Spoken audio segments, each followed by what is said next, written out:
Israel ও যুক্তরাষ্ট্রকে পাল্টা আক্রমণে যুদ্ধবিরতির জন্য যখন ট্রাম্প রাশিয়ার পুতিনকে ফোন করছেন, চীন সহ বেশ কয়েকটি দেশ যখন ইরানকে যুদ্ধ বন্ধের জন্য আবেদন করছে, ঠিক সেই মুহূর্তে একটি খবর সামনে এসেছে যে ইরানের শক্তিশালী মিসাইল হামলায় নেতানিয়াহুর মৃত্যু হয়েছে।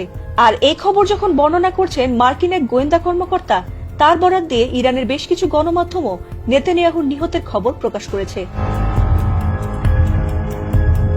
ইরানের হামলায় নেতানিয়াহুর ভাই এবং তার দেশের বেশ কিছু ঊর্ধ্বতন কর্মকর্তার নিহতের খবর বর্ণনা করেছেন এই মার্কিন কর্মকর্তা স্কট রিডার। তিনি জানিয়েছেন কিভাবে ইরানের ভয়াবহ হামলায় কোনোভাবেই প্রতিরোধ করতে পারছে না ইসরায়েল, কিভাবে শক্তিশালী হামলায় নেতানিয়াহু সহ তার ভাই নিহত হয়েছেন। যদিও এই যুদ্ধে ইরানের সবচেয়ে বেশি ক্ষতি হয়েছে, তারপরও তাদের পাল্টা আক্রমণে ইসরায়েলের আয়রন ডোম ধ্বংস হয়ে যাওয়ার পর দিশেহারা হয়ে পড়েছে ইসরায়েলি বাহিনী। ঠিক যুদ্ধের এমন মুহূর্তে ইসরায়েলের প্রধানমন্ত্রী বেনিয়ামিন নেতানিয়াহুর মৃত্যু যেন ইরানের কাছে ইসরায়েলের পরাজয় ঘটার মতোই খবর।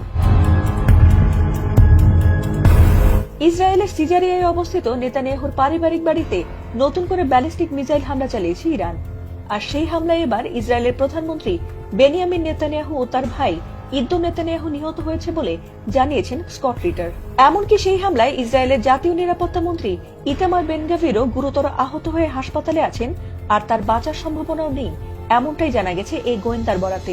সম্প্রতি তিনি রাশিয়া সংবাদ মাধ্যম আরটিকে দেওয়া এক সাক্ষাৎকারে এসব দাবি করেন।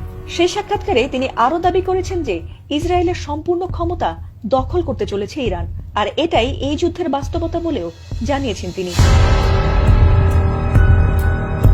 এছাড়াও তার নামে একটি এক্স অ্যাকাউন্ট থেকে এসব তথ্য জানা গেছে। আর সেই এক্স পোস্টের বরাতে এক প্রতিবেদনেও তাদের নিহত হওয়ার বিষয়টি জানিয়েছে ইরানের তাসনিম নিউজ।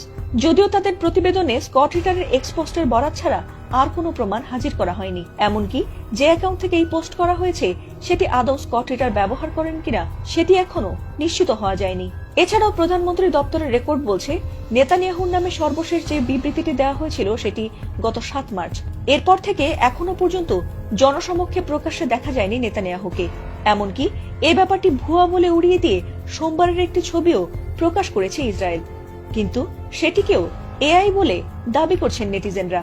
আর তাতেই বাড়ছে জল্পনা, তাহলে কি সত্যিই নিহত হয়েছেন নেতানিয়াহু?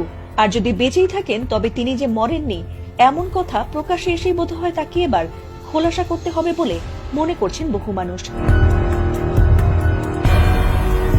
ফাতিমা সুলতানা, এটিএন বাংলা।